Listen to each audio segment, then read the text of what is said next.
Hello, and welcome to DrShiny Tarot.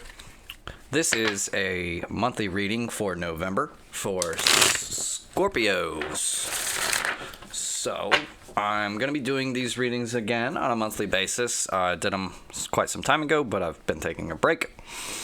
And please, if you haven't already done so, check out my introductory videos where I go over a little bit more about how I read the tarot, what you can expect to get out of this, what I'm doing here, and just the tarot in general, right?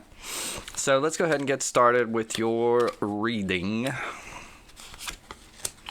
So typically you'll see, these cards out in a row of four, but I don't really have enough room to do that, so we're going to put the other one off to the side.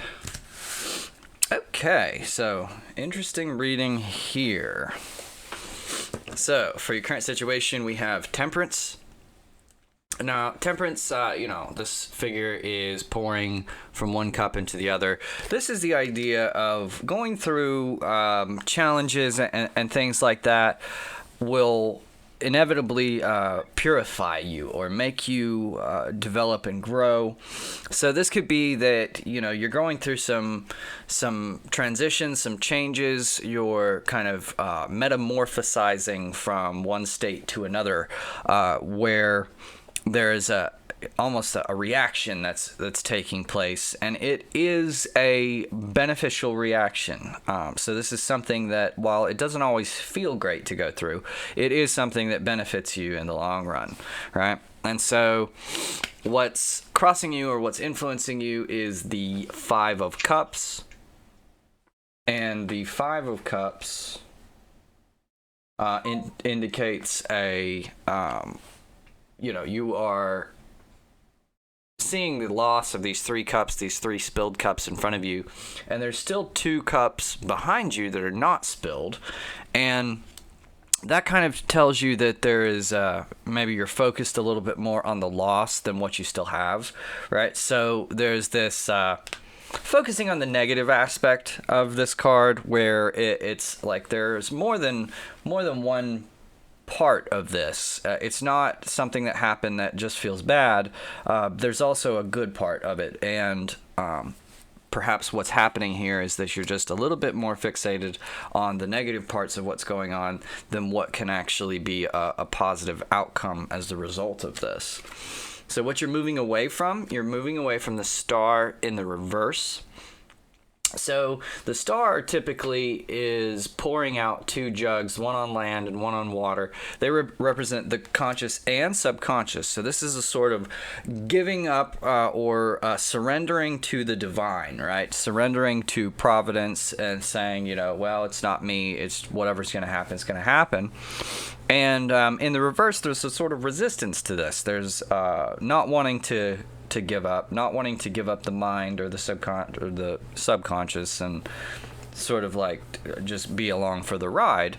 So you're moving away from this energy. You're starting to learn a little bit more how to just trust the plan, right? Trust what's going on in the grand scheme of things. And what's moving towards you is the Eight of Cups in the reverse. And so you're moving toward a more of a resistance to withdrawing, the Eight is kind of like, he's like, well, I've had it. This isn't working out the way I want. I'm out. I'm leaving. And so you're moving toward being a little bit better about not doing that, right? So you're not going to be withdrawing quite so much from, or just getting this negative attitude where you're like, fine, and walking away. You are going through a situation where you're starting to learn that even though the situation can be negative, you can feel these negative emotions, that there are positive aspects, and that if you just walk away every time whenever there's a spilled cup, right, then you're walking away from a lot of good things as well. And so rather than walk away from the good parts, it's best to focus on those good parts and just let the bad parts kind of pass away, because everything doesn't, this too shall pass is the old saying. So the idea here is that, don't cling to the negative parts of what's going on, but, just sort of go with the flow a little bit and allow what happens to teach you in some sort of way. And that way you won't have to get into this real negative and just, withdrawing type of an attitude. And what's going on in the subconscious, or what is the basis for this whole situation, is the Ace of Cups. And so this is a new opportunity for emotional fulfillment, for opening up to your intuitive abilities, or this is something welling up within you. So this is a greater potential that is being, it's almost just rising up. It's something that came kind of maybe out of the blue, but it is all of a sudden just happening one way or another. You're developing. You are learning to flourish emotionally and to not let your emotions necessarily hurt you, but to work with you. So this is a new opportunity to learn in that dimension, in the emotional dimension.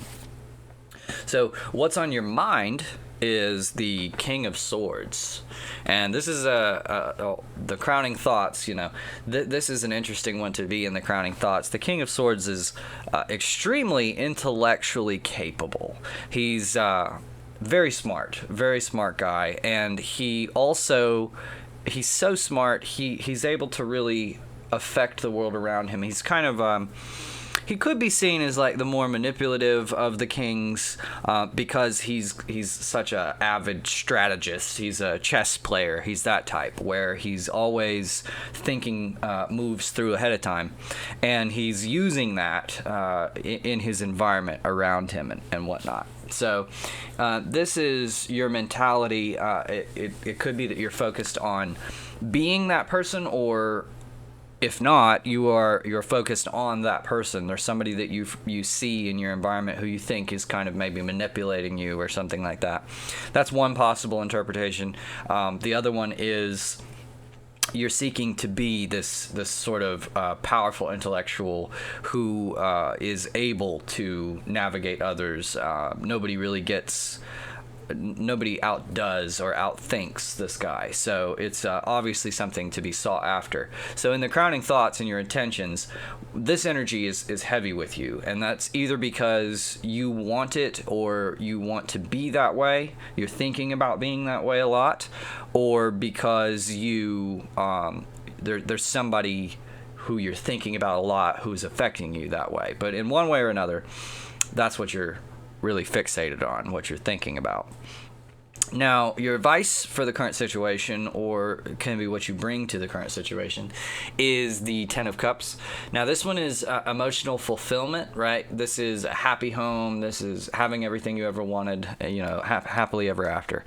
And I would say this is probably more toward advice. This is saying that with this emotional opportunity that is coming to you, there's an opportunity for you to have all these things that are really wonderful, and to experience a new kind of emotional depth that comes from emotional fulfillment, really, about having a happy home and children and people who depend on you and things like that.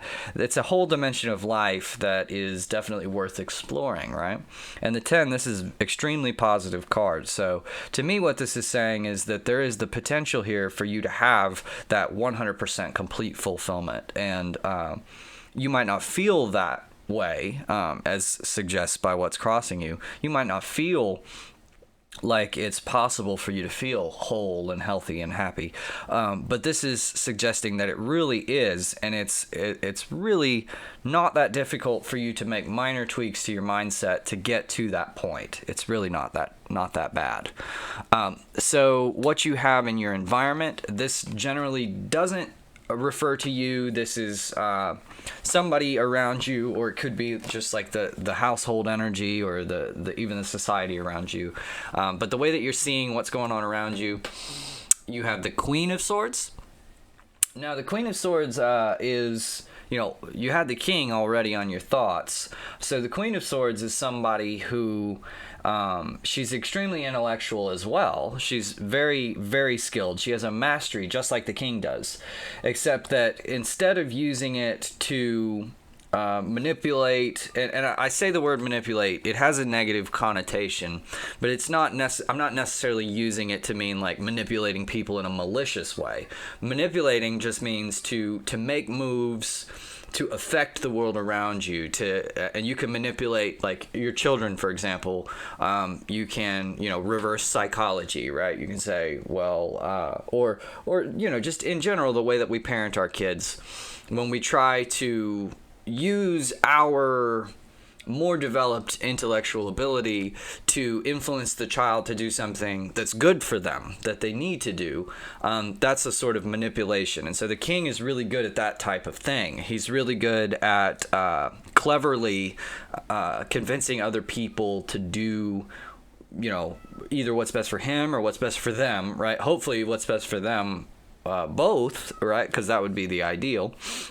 But the queen, on the other hand, is more focused on internal development, so this is kind of more of a, maybe even like a scientist energy, but I kind of think of her as almost like a mad scientist. She's a little bit of a frightening character to me. So there is this sort of latent energy, this person who you don't really know what's going on in their head, but there's a tremendous amount of potential always because she is so intellectually capable. So there's a potential for her to all of a sudden bring forth this the Wands energy and to act on what's going on internally.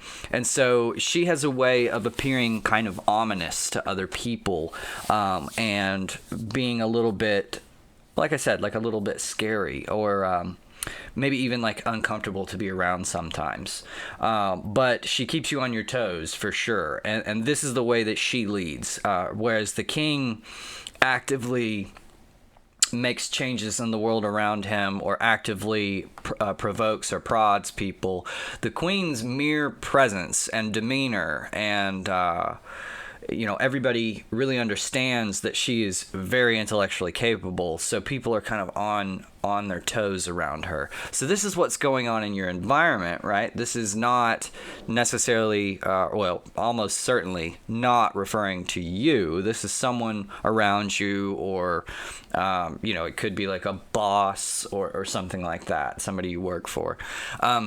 So what's going on in your fears is the Page of Cups. And the Page of Cups is kind of a new opportunity for emotional development. The Page of Cups is a very romantic type, and you can see a fish popping up out of his cup. So there's a little bit of surprise and intrigue and mystery with this type of an emotion, because it's similar also to your Ace of Cups. So this is something kind of new, maybe not necessarily comfortable for you, maybe a little bit a dimension that you're not really used to exploring, because in your current situation, what's crossing you and what you're headed toward, you have cups in sort of a more negative sense, whereas your advice and what's going on here is really more of a new emotional fulfillment. So this is a development of your emotions, and this is perhaps uncharted territory for you a little bit. And so there's a little bit of fear regarding how we're moving forward in that way, where, it's natural to kind of feel the unknown. But I do get the sense here that because of your intellectual ability, you can sort of rely on that, and you can move through the situation with, a rational knowledge of what are the stakes really? What is it? I mean, are you just kind of risking your image to other people, which in the long run, that may be important for some people, but there may be other people that it's not really important what your image is. So there's an opportunity for emotional development if you can learn to kind of navigate that space and to not be too afraid to have a new type of feeling, a new type of emotional fulfillment in your life, right? So your overall outcome, or the overall message, is the Queen of Coins. So the Queen of Coins is, like the Queen of Swords, she's a master of her craft, right? And where swords represent thought, coins represent the material world and finances, that sort of thing. So, but again, this is more of a personal or internal mastery of the financial, and not so much the king energy, which is able to have authority over others or impose himself over others. The queen is a little bit more of an internal thing. So this has an energy. This card is probably one that's associated with pregnancy or motherhood a lot, but also it can be just savings, like having good savings, or also like gardening or nurturing. I think of it that way, to where you're kind of manifesting out of abundance, or out of an ability to manage the physical or the material. You are creating something that blossoms and develops to fruition, right? And this is a person who's skilled at that. She's skilled at the physical manifestation. But not in such a way where you are all of a sudden, having all the financial power to make others do what you want, that kind of thing. That would be more the king energy. And a king uses that energy in a positive way.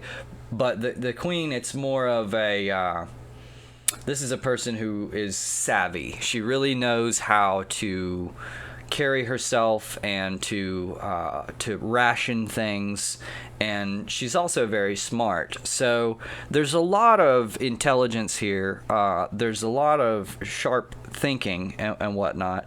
So the real danger is that you get a little too rigid and inflexible in your thoughts. And if you can avoid that, and if you can kind of go with the flow a little bit and invite a little bit of flexibility into your life, it's really going to turn out, I think, well for you. You're going to be pleased with the outcome. And that outcome is really just kind of more of a success on both an emotional and financial sort of plane. And where you go from there is another story, but I think moving forward from this spot, it's important for you to get out of the negative mindset, or that something is going wrong or not right. So I think it's just mainly important for you to focus on what is going right, not what's going wrong, but what is going right, and how can I utilize what's going right and move forward with it, But anyway, I thought that was a really interesting reading, so please let me know in the comment section if you have any questions, or what you thought about the reading, if you thought it was applicable. And we'll probably see you next month for the December reading, and until then, thank you for watching. This has been DrShiny Tarot.